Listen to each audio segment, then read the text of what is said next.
Hi friends, I am Suresh. You are watching Yerola Suresh YouTube channel. Friends, in this video, let's discuss the structure and functions of eye. This is very important topic, so that you don't skip the videos. Try to see the video from starting to ending. Then only you will get complete clarity on this topic. If you like this video after watching completely, then don't forget to share this video to your friends and don't forget to subscribe even. Okay, let's go to the topic directly. Eye. Eye is a sense organ. The word sense organ means the organ which gives sense is called sense organ. What is meant by sense? Sense means knowing something. Sense means getting some knowledge, getting some information. So, sense organs means the organs give us some knowledge. So, like that, the organs give us some knowledge are called sense organs. We have 5 sense organs in our body. Eye, nose, ear, tongue and skin. By these 5 sense organs, we get 5 different kinds of senses. By eye, we get the sense of vision. By ear, we get the sense of sound. By nose, we get the sense of smell. And by tongue, we get the sense of taste. And by skin, we get the sense of touch. Like this, we get some knowledge, so that these are called sense organs. Then, now my question is, why these organs only sense organs? Why not other organs? What is the speciality of these organs as they are participating in giving sense? The reason, the answer is, these organs are made of some special cells. They are called receptors. As receptors, special cells involved in giving sense. So that these organs are called sense organs. So these 5 organs are sense organs because of the presence of some specialized cells called receptors. So that receptors involved in giving sense. And there is a common saying in Telugu, Sarvendriyanam Nayanam Pradhanam. Means out of all the organs, eye is very important and specialized and very prominent organ. Why? With eye only we can see the world. If there is no eye, our life become complete dark. So that eye is very special and very important organ than all other organs. Now, structure of eye. Eye is not a simple organ, it is very much complex organ. Why it is complex organ? Means it is made of different kinds of organs. What organs are present in eye? We can see here. Eye contains eyebrows, eyelids, eyelashes and eyeball. All these are the parts of eye. So all these parts combinedly, collectively they are making a single organ. That organ is eye.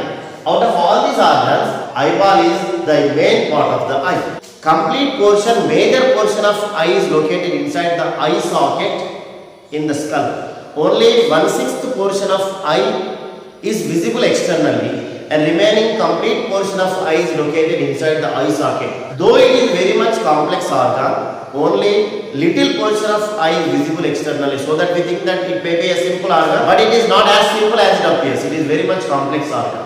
And one more thing, inside the eye, some glands are located. The glands are lacrimal glands. Lacrimal glands function is production of water, production of tears. Tears means water. What is the use of the tears inside the eye? These tears or this water involves in the regulation or the movements of eyeball. They help in the movement of eyeball. Eyeball is always keep moving here and there, so that we can see all the objects. If there is no movement of eyeball, our eye lose sight. So the movement of eyeball is very much essential. For the movement of eyeball, there would be some moist atmosphere inside the eye. And how the moist atmosphere is created? The moist atmosphere is created by the secretions of lacrimal glands. So lacrimal glands produce continuously some tears. These tears make the eyeball move continuously here and there. So lacrimal glands play a very vital role in the vision of eye. But in some other cases, whenever we feel some excitement, that may be happy situation or that may be sad situation, when we feel very much excited, automatically these lacrimal glands get activated and excessive tears are produced, so that at the time of feeling happy and at the time of feeling sad, automatically we get tears out. Whenever the day there are some harmful substances fall in our eye, It may be dust particle, or it may be microorganism, or it may be any other thing which is harmful to our eye. Automatically, these lacrimal glands get activated, so that more amount, excessive amount of tears are produced. So all the dust particles dissolve in that excessive tears, and that is wiped out. One more example we can see: while cutting onions also we get tears. What is the reason? While cutting the onion, a dangerous chemical, sulfur is released. The sulfur enters our eye directly. When the sulfur enters our eye, automatically we feel the burning sensation inside the eye. So that the sulfur is harmful to our eye. Automatically, lacrimal glands produce excessive amounts of tears, so that the sulfur is dissolved inside the tears and the sulfur is removed out along with the tears.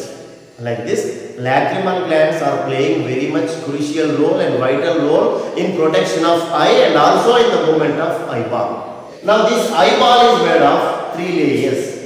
The layers are: first layer is sclerotic layer, and second layer is choroid layer, and third layer is retina. Let's try to discuss step by step very clearly and easily. This diagram showing the structure of eyeball. This is complete eyeball. Only 1/6 portion, only this portion is visible externally, and remaining all this entire portion is located inside the eye socket in the skull. And here we can see 3 layers in the structure of this eyeball. Here outermost layer, the first layer and outermost layer, this is called sclerotic layer. It is also called as sclera. Sclerotic layer is somewhat toughest layer, and it is made of fibers, and it covers all the internal parts of eye, and it protects the internal parts of eye. And sclerotic layer in front portion of the eye, this sclerotic layer forms a structure that is called cornea. Cornea is a transparent structure and transparent white portion of eye which is formed from the sclerotic layer in front portion of the eye. So the front portion of eye is cornea. It is formed from sclerotic layer. And again, this cornea covered by one more thin layer. That thin layer is called conjunctiva. So conjunctiva is a layer which surrounds the cornea, which protects the cornea. In some situations, when the virus attacks on conjunctiva, automatically we get a disease, conjunctivitis. So that we can't open our eyes, and the disease is highly spreads from person to person. That is conjunctivitis, that is caused by a virus. In this virus, the layer, very thin layer, conjunctiva gets affected. And second layer is choroid layer. You can see here. Here the first layer is this first layer, outermost layer is sclerotic layer, and second layer or middle layer is choroid layer. Choroid layer is enriched with blood vessels. So that choroid layer helps in blood circulation to the eye. This is the middle layer, and it helps in circulation of blood to all the parts of eye. However, the sclerotic layer forms cornea in front portion. Choroid layer also forms one more layer. That layer is called iris. Iris is a black color structure which is formed in front side, in front portion of the eye, that is behind the cornea. And again, in this iris there is a place, there is a hole. That hole is called pupil. Here iris is covering the entire part except the pupil. Iris and pupil are present immediately backside of this cornea, and they are formed from choroid layer. The structure of iris is very much unique in each and every person. No two persons are having same structure of iris. So that based on this reason, iris is captured while taking Aadhaar card enrollment. Because iris is completely different from person to person, that is very much unique and special. Based on this reason, that is taken. And here one more important thing we can see. When we enter the darkness, automatically we open our eyes very broader. Why?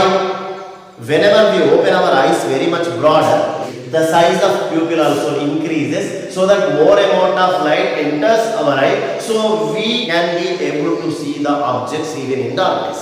When more light falls on our eye, automatically what happens? We make our eye very small. Why we make our eye small? Because when more light is falling on our eye, all the light should not enter the eye. So only required amount of light only should enter the eye, so that the whole size of pupil decreases. So here the diameter of pupil automatically increases and decreases based on the amount of light. If the light is less, it increases. If the light is more, it decreases. Only required amount of light is sent inside the eye. That is by the regulation of the diameter of this pupil. Third layer is retina. Retina is the innermost layer of the eye, and retina is very important part of the eye. Why it is very important part of the eye? Because retina is the original eye which involves in seeing of object, which involves in the sight of eye. Here we can see this is the third layer. This layer is called retina. Now retina contains some receptors. Already we have discussed earlier. Every sense organ has some receptors. Here eye also has some receptors. The receptors are placed inside the innermost layer retina. Retina contains receptors. What receptors are present? Photoreceptors. Why they are called photoreceptors? Because these receptors get activated when they absorb light.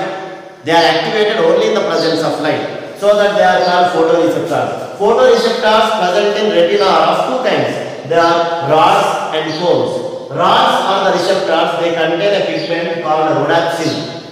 And rods help in seeing the objects in night time or in darkness. They can't identify the colors. They can't differentiate the colors. They simply help in seeing the objects in darkness. And the number of rods in our eye approximately 125 millions. Next one, cones. Cones are one more kind of receptors present in our eye. And cones contain another kind of pigment, that is iodopsin. Iodopsin, due to the presence of iodopsin, cones can see the different colors. Cones help in seeing the objects in light, and cones can identify all the colors, red color, blue color and green color, yellow color. All these colors are differentiated, or the difference is identified by the cones only. And the number of cones in our eye is approximately 7 millions. So these rods and cones are the receptors. They are present in innermost layer. That layer is retina. So that retina involves in seeing the objects. Retina helps in vision. So that retina is treated as the original eye because it involves the vision. Okay, next one. On the back side of the eye, one nerve is originated. That nerve is optic nerve.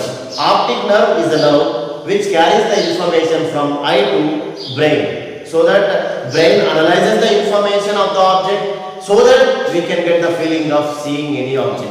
And next one, if you see the structure here first portion cornea and second one iris and pupil, and immediately after this iris and pupil we can observe, we can notice one lens. This lens is called biconvex lens. Biconvex lens is placed in the middle of eye, and the biconvex lens is placed, that is held in its fixed position with the help of ciliary muscles and suspensory ligaments. Here we can see this is biconvex lens. Here we can notice the muscles. These muscles are called ciliary muscles, and along with these ciliary muscles, some other ligaments also present here. They are suspensory ligaments. Ciliary muscles and suspensory ligaments, they keep or they hold this biconvex lens in its fixed position so that it can focus the light on retina. And next, the entire eye is divided into two portions. The front portion of this biconvex lens and back portion of this biconvex lens. The front portion of biconvex lens is called as aqueous chamber. This aqueous chamber is filled with water. And the back portion of this biconvex lens is called as vitreous chamber. Vitreous chamber is filled with a jelly-like fluid. Now this is what the structure of eye. Now let's try to understand the function of eye. How the eye functions. How the eye involves in seeing the object. We can see, first of all, to see any object, the essential factor is light. If there is no light, there is no vision at all. Even though we have eyes, if there is no light, there is no vision at all. So light is very much essential factors for seeing anything. So first of all, to see any object, light is required. When the light falls on any object, the light gets reflected. The reflected light from the object, it reaches the eye. For example, here is an object. The light is falling on this object. Automatically the light gets reflected. The reflected light travels in all the directions. In one direction it directly comes and reaches the eye. How the light enters the eye? When the reflected light Reaching the eye, automatically it enters the eye through the conjunctiva and cornea and finally reaches the iris, and there is a hole in the middle of iris, that is pupil. Through the pupil the light enters inside the eye and finally it reaches the biconvex lens. Now the biconvex lens focus the light on retina. The image is formed on retina, but straight image is not formed, simply reverse image is formed on retina.